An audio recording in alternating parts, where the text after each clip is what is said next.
ఏ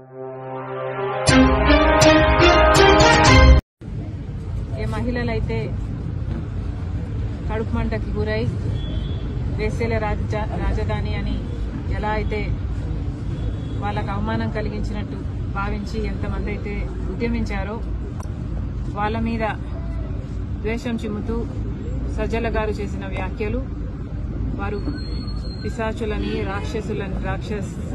రాక్షసుల్లాగా ప్రవర్తిస్తున్నారని ఇంకా చాలా నీచంగా సంకర జాతి అని చాలా నీచంగా మాట్లాడడం జరిగింది. వాటిని కూడా కాంగ్రెస్ పార్టీ ఖండిస్తుంది.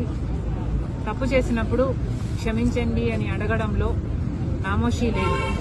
అలా కాకుండా మూర్ఖుల్లాగా చేసిన తప్పే మళ్లీ మళ్లీ చేస్తున్నారు.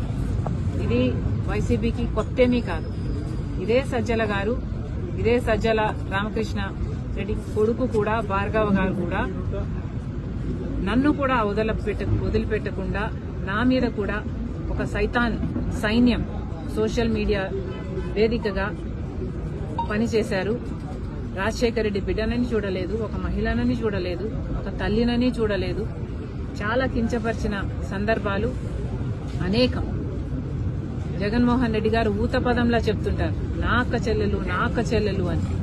మరి అలాంటప్పుడు జగన్మోహన్ రెడ్డి గారు ఆలోచన చేసుకోవాలి, వైసీపీ పార్టీ ఆలోచన చేసుకోవాలి. మీ సొంత అక్క చెల్లెలకి మర్యాద లేదు. కనీసం రాష్ట్రంలో ఉన్న మహిళలు, మీకు ఓట్లేసిన మహిళలు, మిమ్మల్ని ఒకప్పుడు ముఖ్యమంత్రిని చేసిన మహిళలు, కనీసం వాళ్ళనన్నా గౌరవిస్తే మీకు రాజకీయాలలో భవిష్యత్తు ఉంటుంది. లేకపోతే అది కూడా మిగలదు. Thank you.